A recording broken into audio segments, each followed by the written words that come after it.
bonsoir, bonsoir à toutes et à tous. Merci de nous rejoindre pour ce nouveau numéro de Mater.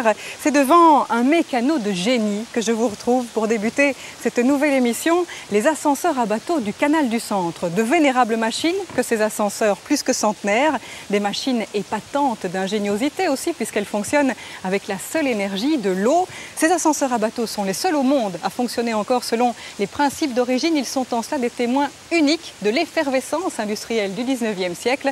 Ils sont d'ailleurs classés au patrimoine mondial de l'UNESCO. Avec le canal du Centre, ces ascenseurs sont une image de carte postale de la Wallonie. Et dans notre petite région, si densément peuplée, nombreux sont les paysages qui sont littéralement nés de l'activité des hommes, du travail de nos ancêtres. De cette activité résultent bien des merveilles. C'est ce que nous allons découvrir ensemble aujourd'hui. À Bois-du-Luc, les terris sont un patrimoine unique. L'activité minière transpire encore des murs de la cité ouvrière. À travers une précieuse collection de photos sur verre, nous vous ferons revivre le temps révolu des gueules noires.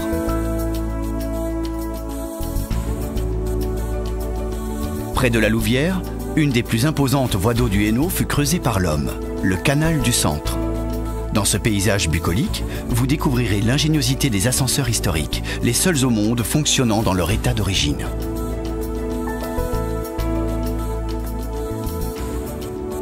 À la Calamine, le travail du zinc a créé des déserts. Nous vous montrerons comment l'invention d'un liégeois a révolutionné les célèbres toits de Paris. Nous vous emmènerons aussi à Spienne, près de Mons. Ce qui semble n'être qu'un vulgaire champ de cailloux cache un secret. Des mines de silex, des milliers de puits les plus vastes et les plus anciens d'Europe. Sous terre, vous découvrirez ces cathédrales d'un autre âge, aujourd'hui patrimoine mondial de l'UNESCO. Dans la vallée de l'Ourthe, enfin, vous verrez que des moulins ont été édifiés sur le moindre bras d'eau. Des générations de meuniers y ont utilisé l'or bleu et redessiné le cours des rivières. Bienvenue dans ce 3e numéro de Mater.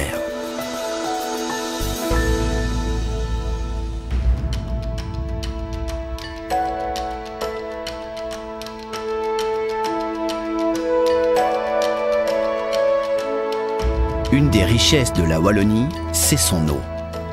Un peu partout, des moulins ont été édifiés sur le moindre bras d'eau. Des générations de meuniers y ont utilisé l'or bleu et redessiné le cours des rivières.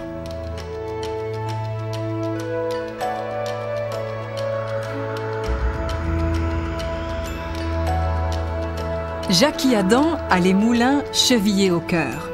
Avant que se généralisent la machine à vapeur et l'électricité, ce sont eux qui ont façonné les paysages wallons.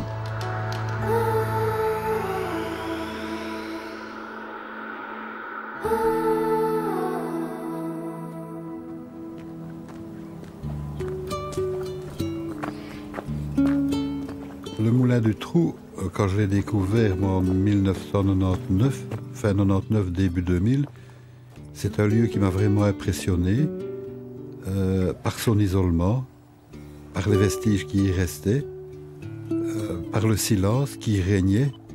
Je suis impressionné par les derniers vestiges, par la forêt qui change, et je suis impressionné par cette vie que je ressens encore, qui a existé plus de 100 ans auparavant.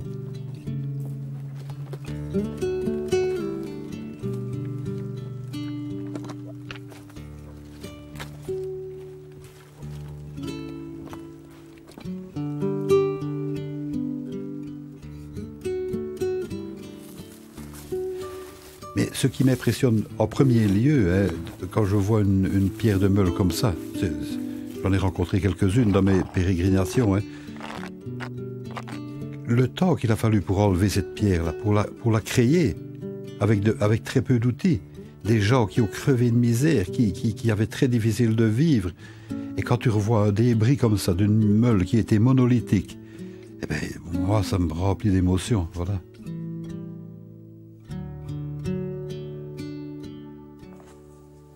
Jacky habite non loin de La Roche, au cœur des Ardennes.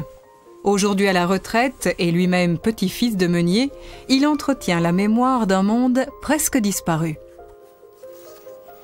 Résultat, une œuvre monumentale intitulée « Des moulins et des hommes ». 4 gros volumes déjà parus. Jacky sillonne routes et chemins pour recueillir des témoignages qu'il transcrit patiemment de son écriture précise et appliquée. Jacky ressuscite ainsi le passé. Mais la farine ici, elle coulait presque. Et une blancheur. Ah oui. Hein. Ah. Parce qu'il y avait des rats qui venaient trouer les sacs. Mon Dieu, c'était des amangas de millefeuilles. Oh là là. Aujourd'hui, Jacky revient de chez Jean-Marie Massard, propriétaire d'un vieux moulin à Gouvy. C'était en 1945, si je ne m'abuse. Et voilà. Et ici, je veux te montrer une autre photo qui a aussi beaucoup d'importance à mes yeux. C'est où il y a une transition entre mon père et moi, enfin mes frères et moi. Voilà, regarde, je te montre une photo ici. On voit très bien là mon père. Nous sommes les pieds dans l'eau. C'est toi là, ici? Oui, voilà, oui. Je me situe ici. Et ton frère, il est où, Louis? Mon frère, il est ici, mes 2 frères. Bernard voilà. ici? Bernard est ici. Et le moulin, il a arrêté en quelle année? Ah oui, en 1956. 1956. Ouais. Là, mes parents ont poussé un ouf de soulagement parce que bon, ils avaient déjà quand même un peu, ils avançaient dans l'âge. C'était un métier qui était très très physique. Oui, hein. Toutes les fermes s'équipaient de moulins électriques qui étaient beaucoup plus faciles. Il y avait beaucoup moins de travail aussi. Et énormément. Ah oui. Ouais. Ouais. Je vais te montrer le moulin. Apparemment, ça t'intéresse, donc voilà.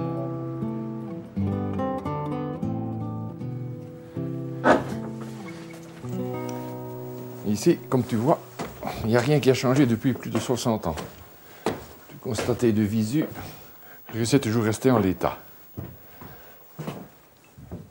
On avait une chance inouïe d'avoir un parrain célibataire, donc il nous passait tous nos caprices. Hein. On pouvait faire ce que l'on voulait, notamment ici dans l'intérieur du moulin. Ce n'était pas que des caprices, mais notamment il y avait ça. Mais ceci, ça c'était réservé. Hein. Ah oui. Ça c'est le nerf de la guerre. Là, ici... Vous ne pouviez pas dessiner? Ah non, surtout pas. Non. Chaque client était répertorié. Oui. Hein, lorsqu'il arrivait avec ses sacs de graines, il y avait un pesage, on indiquait le nom de la personne. Oui, le nom de la personne et le poids des graines avec lesquelles il venait. Quoi, hein. Et vous ne pouviez pas venir chipoter et jouer? Non, c'était totalement interdit. Le parrain Jean, non, il n'y a pas question de toucher à ça. Jean-Marie, non. Je peux comprendre. Ouais, bah oui, parce que, bon, tu sais, c'était bien sûr, le nerf de la guerre. Oui, c'était les rentrées d'argent. Et la confiance du client aussi. Oui, tout à fait, oui. Ça marchait énormément, la confiance. Oui, c'est bien. Ouais. Oui.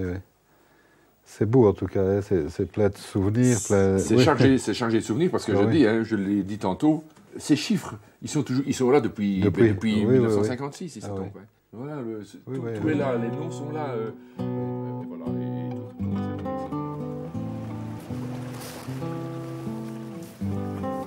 Jackie, je vais aller te montrer les roues, puisque tu es là. C'est le moment d'en profiter.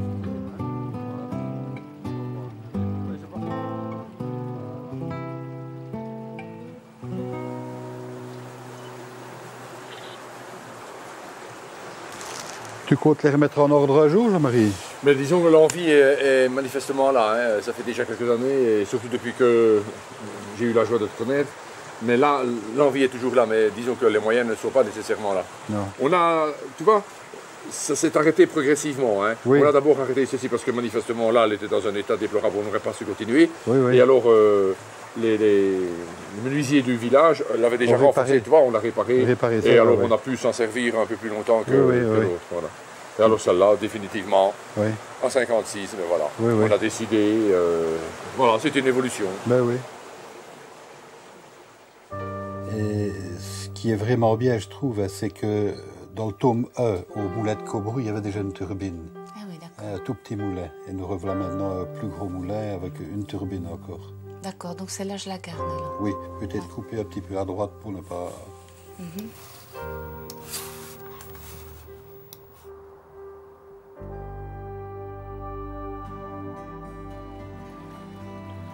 Autre lieu, autre démarche. Nous sommes à Ologne-sur-Gers, en Hesbaye liégeoise. Pierre Lorenzi est un passionné de bâtiments anciens. Architecte, il a acheté voici quelques années un moulin vieux de plusieurs siècles, dépendant autrefois d'un château. Au-delà de son amour pour le patrimoine, c'est une préoccupation bien contemporaine qui motive Pierre Lorenzi. retrouver les vertus énergétiques de l'or bleu. La roue était utilisée pour moudre du grain auparavant. Aujourd'hui, le métier de meunier est un peu obsolète avec la mouture sur base de meules en pierre.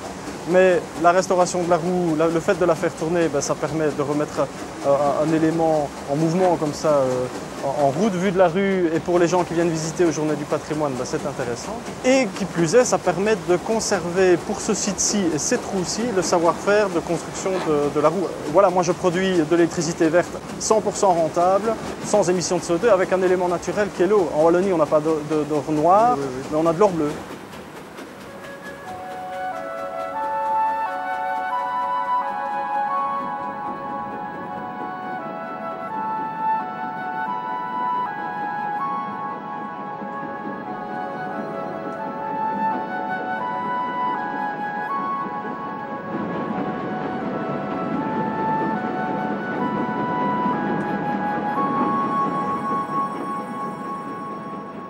Ici, on a refait l'axe à l'identique. C'est intéressant en soi puisqu'il y a encore toutes ces manipulations. Non, ici, c'est une manipulation contemporaine avec le graissage, mais regarde, tu vois, il y a encore des cales ici qui sont là, qui permettent de caler le rouet, donc c'est le grand engrenage qui est là. Mais ces cales-là, c'est encore le système à l'ancienne, mais ça permet de comprendre un peu comment les gens construisaient cette roue. C'est ça qui est passionnant. Qui est-ce qui vous a appris tout ça? Et surtout grâce à M. Pierson, l'ancien propriétaire, qui a connu le moulin en fonction et dont le père était le meunier ici. Donc il a encore des souvenirs du fonctionnement de tous ces éléments. Et comme tous les éléments sont encore en place, il peut en témoigner sans difficulté. Et la balance est toujours là aussi, là? La balance, oui. Ouais. Oui, et elle fonctionne encore. Oui. Là, ici, on est dans le grenier. Oui. Et voilà ce qui nous servait pour tirer des sacs ici à l'étage. Et ça, c'était actionné par la roue du moulin, quoi. Et il suffisait de tendre la courroie. Et la courroie, en étant tendue, faisait tourner le moulinet avec la corde. Oui. Et la corde montait avec le sac. Le sac qui passait ici dans la trappe? Des sacs de 100 kilos, ils montaient facilement. Hein. C'est extraordinaire. C'est simple. Ah ouais, ça nous épargnait quelque chose, hein, parce que quand il fallait monter les sacs à dos dans des escaliers comme ici. Extraordinaire. Et quand le sac était monté, on vidait ici dans la trappe pour aller directement sur la meule. Hein. Je pense que M. Pierson s'est vite rendu compte que mon objectif c'était de conserver un maximum d'éléments qu'il avait conservés lui-même jusque-là. On voyait bien que tu le voulais. C'était tout décidé quand je l'ai vu. Quand je l'ai vu, c'était tout décidé, oui.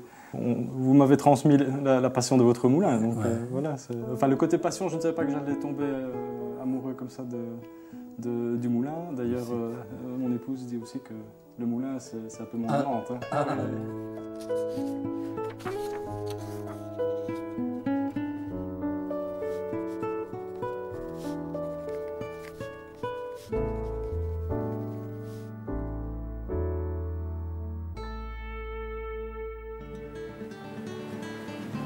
De tout temps, les cours d'eau ont été aménagés pour fournir l'énergie à l'industrie naissante. C'est le cas ici, à Esneux, où a fonctionné longtemps un laminoir. Le site a été racheté il y a quelques années par Niels Duchesne, un ingénieur débordant de projets tournant tous autour de l'énergie hydraulique.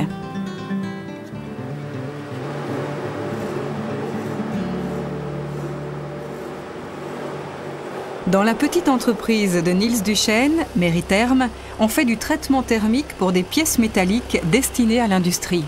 Les pièces sont chauffées, souvent à plus de 900 degrés, pour être ensuite refroidies rapidement.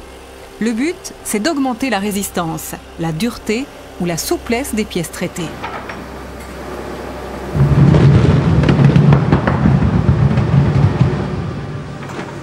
Voilà, c'est impressionnant, hein?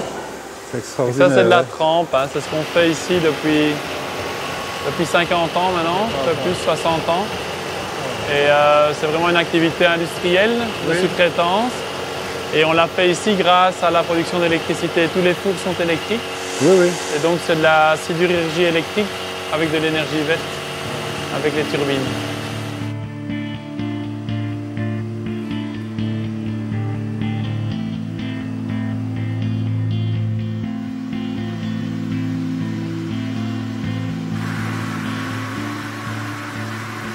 Cette grosse machine, elle transforme l'énergie qu'il y a dans l'eau grâce au barrage, donc la hauteur d'eau.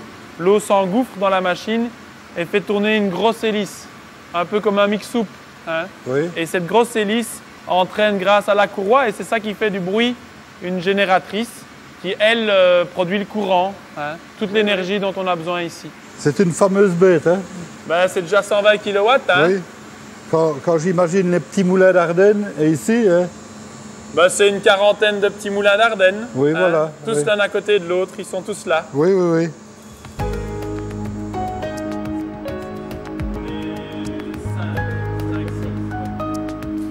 Donc, ici, Jackie, on a remis sur un écran la production d'énergie verte, les turbines qu'on vient d'aller voir, ce que l'usine consomme, comparé à la production, et alors le réseau électrique auquel on est connecté et qui nous permet de soit revendre l'électricité si on en a trop, soit d'en acheter si on n'en a pas assez. Et puis à long terme, c'est se dire qu'une activité industrielle peut avoir lieu ici grâce aux turbines et qu'elle sera indépendante soit du réseau, soit des prix de l'énergie qui peuvent, certaines personnes disent que ça va doubler ou tripler, et bien nous on peut garantir un prix de l'énergie relativement stable pour les années à venir. Donc voilà Jackie, ça c'est une picoturbine, c'est un produit en lequel on croit vraiment et c'est certainement un produit d'avenir. C'est ultra simple, je vais faire le montage devant toi, comme ça tu me croiras. Voilà, c'est monté, ça se met dans une chute d'eau, l'eau arrive par au-dessus, fait tourner l'hélice et ressort par en dessous. Et ça va sortir du courant et ça produit, cette machine-là en tout cas, les consommations d'une famille moyenne wallonne.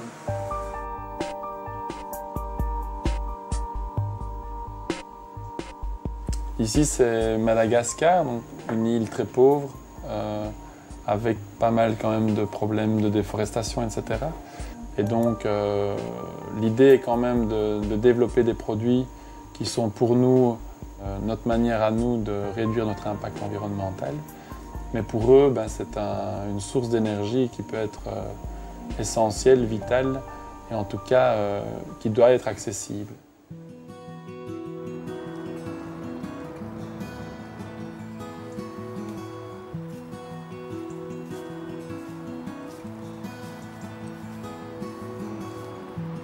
Je crois que quand on veut réussir quelque chose, vraiment bien le réussir, il faut tenir compte du passé.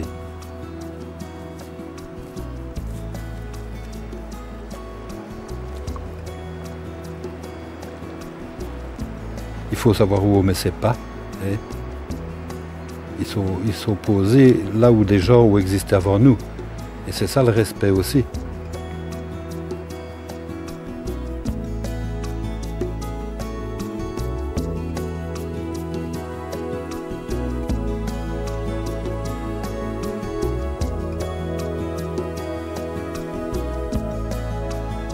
En surface ou en sous-sol, dans les campagnes ou dans les villes, au fil des rivières ou des canaux, pas un seul centimètre carré qui n'ait été façonné par l'homme. Des paysages qui sont tous, à leur manière, des chefs-d'œuvre. Ils ont bâti des montagnes, ces hommes et ces femmes dont l'énergie a littéralement marqué chaque recoin de Wallonie. Cette énergie, c'est elle toujours qui est à l'œuvre aujourd'hui et qui continue de façonner les paysages de demain. J'espère en tout cas qu'on vous a donné envie de vous balader dans ces paysages industriels. À ce propos, l'Institut du patrimoine wallon a publié cette route du patrimoine industriel, un guide précieux en la matière. Merci à vous d'avoir été des nôtres ce soir. Rendez-vous en septembre pour un nouveau numéro de Mater. À bientôt.